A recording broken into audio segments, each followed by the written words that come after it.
Ustadz, kayaknya kita harus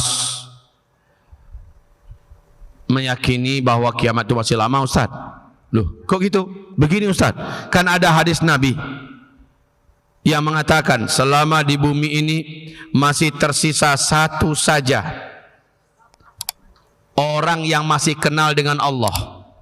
Masih tersisa satu saja orang yang masih beriman kepada Allah, masih bisa melafazkan kalimat Allah. Allah akan tunda lagi kiamat 40 tahun lagi. Bukankah begitu Ustaz? Iya, betul. Hadis itu benar. Lalu sekarang jumlah umat Islam di muka bumi 1,7 miliar. Berarti kan lama lagi kiamat tuh Ustaz. Jawaban saya berikut ini. Betul. Itu hadis memang dari Rasulullah. Tapi ingat, tidak akan terjadi kiamat kata Rasulullah sampai muncul terlebih dahulu 10 tanda besar kiamat. 10 tanda besar kiamat ini kamu hanya menyaksikan sampai 7 saja.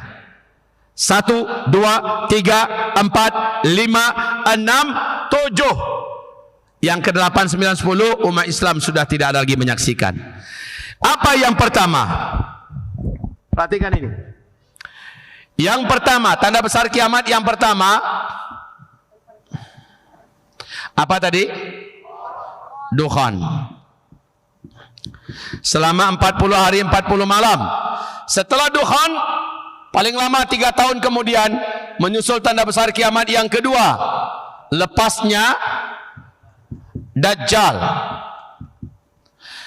Dajjal melanglang buana di muka bumi, memasuki kota-kota yang ada di muka bumi dalam 1 tahun 2 bulan 2 minggu saja. Lalu Dajjal berakhir dibunuh oleh tanda besar kiamat yang ketiga. Allah turunkan Nabi Isa alaihissalam, dan Nabi Isa menyelesaikan misinya. Tak lama kemudian, beberapa bulan setelah itu, tanda besar kiamat yang keempat, yaitu Allah bebaskan Ya'juj dan Ma'juj. Ini Allah ceritakan dalam Al-Quran. Oke, ini yang keempat. Ya'juj dan Ma'juj ini langsung Allah yang habisi mereka serentak satu muka bumi. Ya'juj dan Ma'juj binasa. Lalu bumi menjadi aman dan tenang setenang-tenangnya. Dan itu dimaksud dengan masa-masa aman. Pada masa-masa ini terjadilah tanda besar kiamat yang kelima. Matahari terbit dari sebelah barat. Matahari terbit dari sebelah barat. Terbitnya cuma sekali ya, bukan untuk selamanya. Terbitnya dari barat cuma sekali. Sampai di tengah, di atas, dia kembali tenggelam sebelah barat seperti biasa. Besoknya terbit normal dari sebelah timur seperti biasa. Pada waktu duhanya terjadilah tanda besar kiamat yang keenam. Tanda besar kiamat yang keenam yaitu Allah sebutkan dalam Al-Quran, surat An-Naml ayat 82. Keluar dari dalam perut bumi seekor binatang raksasa yang bernama Dabbatul Ardi. Dabbatul Ardi. Binatang ini menyelesaikan pekerjaannya dengan cepat. Setelah dia keluar dan selesai, tenggelam kembali masuk ke dalam bumi. Ini bukan dongeng ya. Ini dalam Al-Quran, surat apa? An-Naml ayat 82. Ya, bahwa tanda besar kiamat yang keenam adalah keluarnya binatang ini dari dalam perut bumi. Binatang ini ramah, berkaki banyak, bertangan banyak, besar, membawa tongkat Nabi Musa dan cincin Sulaiman.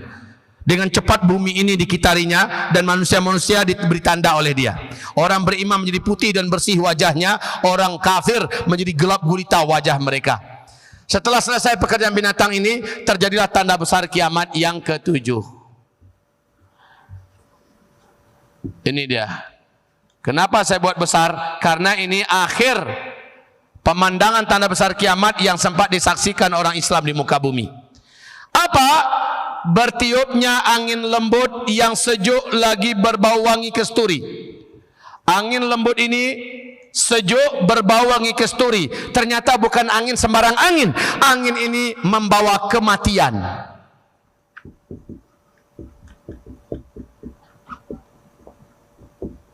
Angin ini membawa kematian. Sumbernya dari mana? Dari timur, kata Rasul. Di hadis yang lain dari Yaman. Jadi angin ini sumbernya dari Yaman. Ngapain angin itu? Membungkus bumi dengan cepat. Bumi ini dibungkus oleh angin lembut yang wangi ini, berbau wangi kasturi. Dengan cepat angin ini mengejar siapapun yang ada di bumi, khususnya orang yang beriman. Sekalipun imannya cuma seujung kuku, angin ini akan sampai kepada orang itu, walaupun dia ada di gua, ada di gunung, ada di lembah, ada di pulau. Maka angin ini akan sampai kepada mereka. Saat mereka tersentuh oleh angin tersebut, saat terhirup olehnya angin tersebut, orang beriman ini di tempat itu saat itu juga langsung tergeletak meninggal dunia. Serentak satu muka bumi, orang Islam yang punya iman kepada Allah meninggal dunia. Maka ini adalah akhir atau finish. Keberadaan orang Islam di muka bumi hanya sampai pada menyaksikan tanda besar kiamat yang ke-7, tanda besar kiamat yang ke-8, ke-9 dan ke-10 sudah tidak ada lagi orang Islam yang menyaksikannya, hanya orang-orang yang kafir belaka. Dan Rasul mengatakan, setelah tanda besar kiamat yang ke-7, 1 atau 2 generasi setelah itu barulah kiamat besar kehancuran alam semesta. 1 atau 2 generasi setelah ini, setelah habis. Oke. Jika ini adalah finish, maka finish dari apa tadi? Keberadaan orang Islam di muka. Kan tadi dia bertanya, selama masih ada di bumi ini satu orang saja masih kenal dengan Allah, maka Allah akan tunda lagi kiamat 40 tahun lagi. 1 atau 2 generasi. 1 generasi dalam hitungan ilmu sosial, sejak kita lahir sampai kita berumah tangga normalnya adalah 25 tahun. Setelah itu lahir anak baru, generasi baru kemudian muncul, ya kan? 1 atau 2 generasi. Di hadis yang tadi kita dengar 40 tahun setelah ini, cocok nggak? Cocok tidak? 25 1 atau 2 generasi barulah kiamat besar kehancuran alam semesta, pasca habisnya saudara Islam semuka bumi. Baik saudara-saudaraku, jika ini adalah finish, akhir keberadaan orang Islam di muka bumi, maka startnya adalah ini, startnya yaitu Rasulullah Allah utus sebagai nabi dan rasul di usia beliau 40 tahun. Ini startnya sejak Rasulullah diutus oleh Allah sebagai nabi dan rasul. Dan di dalam hadis sahih Imam Ahmad yang dinyatakan sahih oleh Syekh Ahmad Syakir, Rasul mengatakan bahwa kalian sejak beliau diutus oleh Allah sebagai nabi dan rasul akan menjalani 5 fase sejarah. Fase yang pertama, fase nubuah. Umat Islam ini langsung dipimpin oleh Nabi besar Muhammad sallallahu alaihi wasallam. Fase ini telah berakhir dengan wafatnya Nabi Muhammad sallallahu alaihi wasallam. Lalu kalian masuk fase kedua.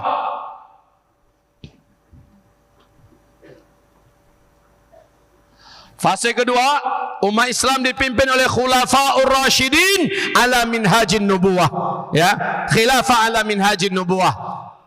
Umat Islam dipimpin oleh para kekhalifahan, oleh khilafah dengan konsep kenabian.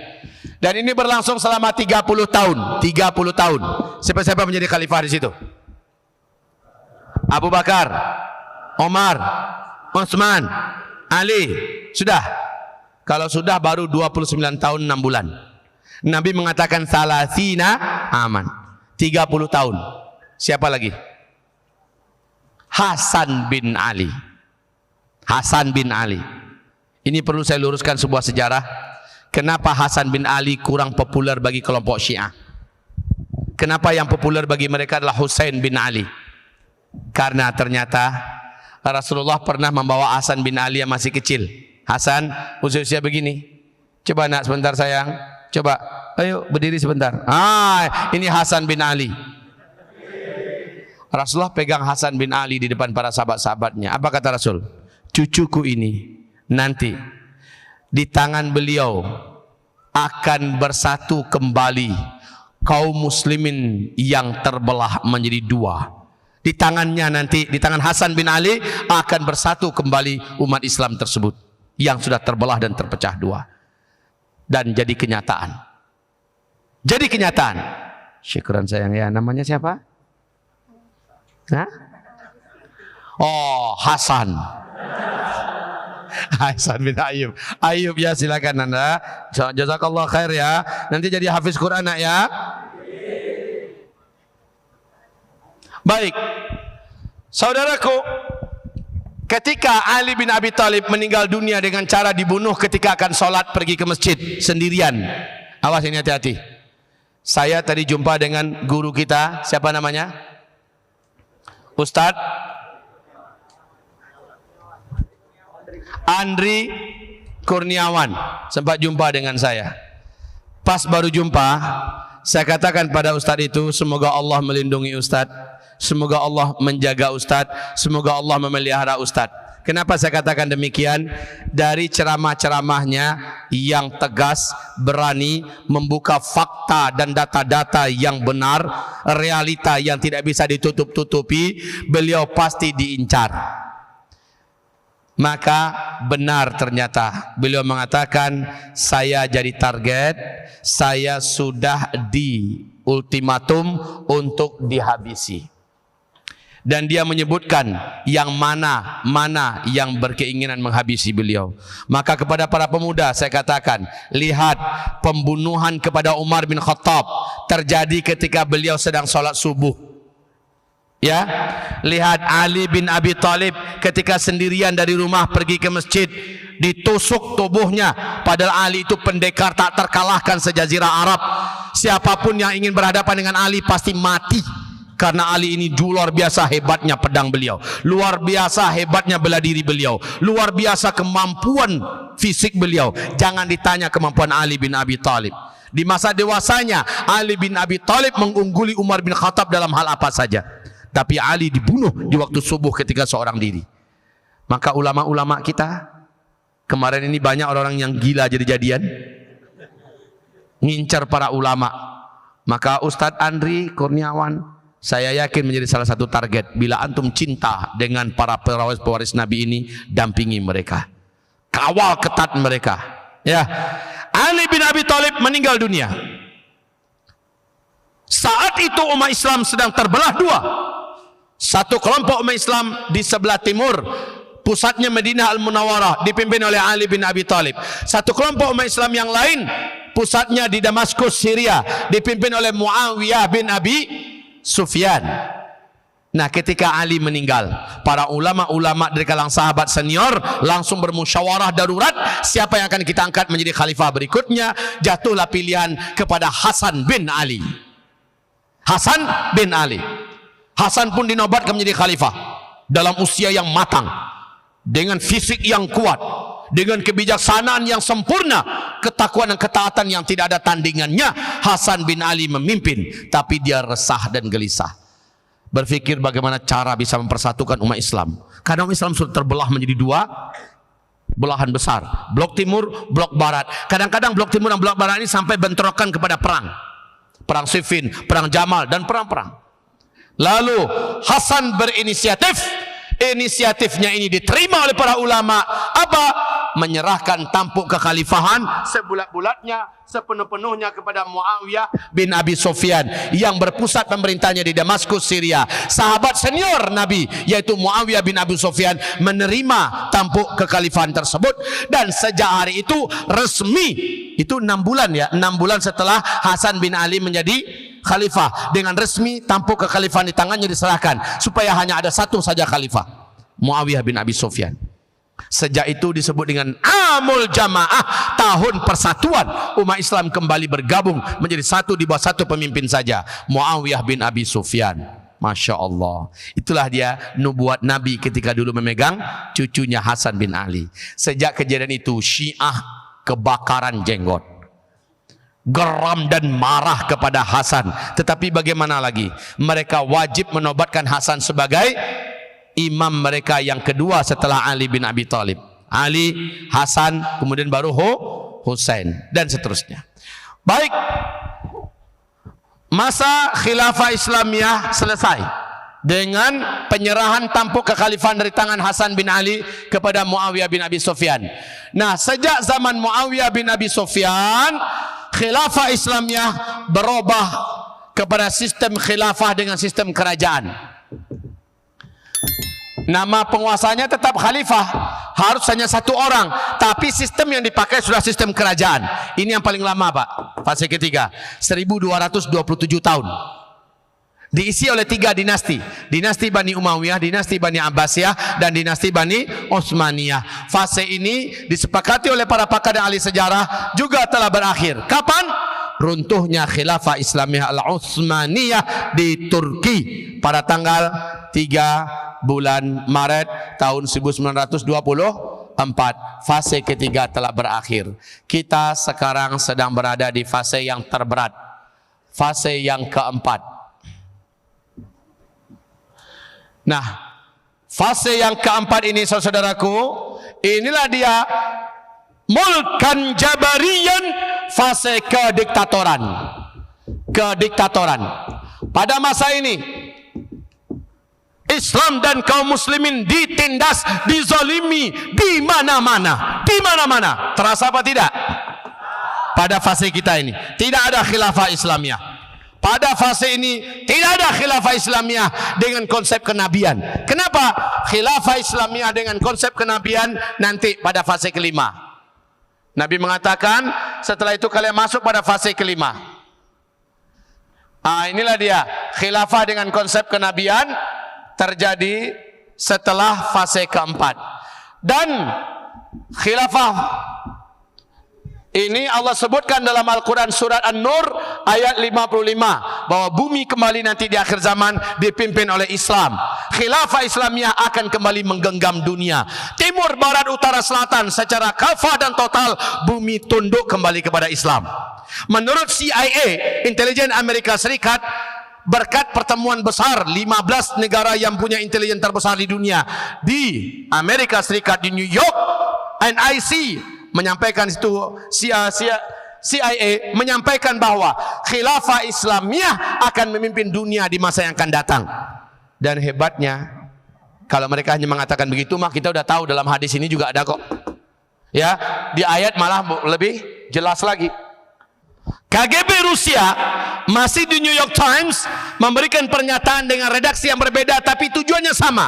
Apa kata KGB Rusia? Khilafah Islamiyah akan ada di puncak-puncak jayanya memimpin dunia ini nanti tahun 2025. Mereka punya kajian dan mereka punya penyebutan tahun. Bagi kita nggak usah imani tahun-tahun yang disebutkan oleh orang kafir-kafir itu. Tapi kita mengimani adanya ayat ini, kita mengimani adanya hadis ini, bahwa fase kelima umat Islam akan kembali memimpin dunia. Tanda-tanda dan ciri-cirinya, wallahi demi Allah terang benderang. Kalau saya jelaskan semuanya dalam 2 hari ini, saya yakin ibu bapak semua yakin dan percaya dalam waktu dekat dunia akan kembali dipimpin oleh Islam. Takbir. Alhamdulillah.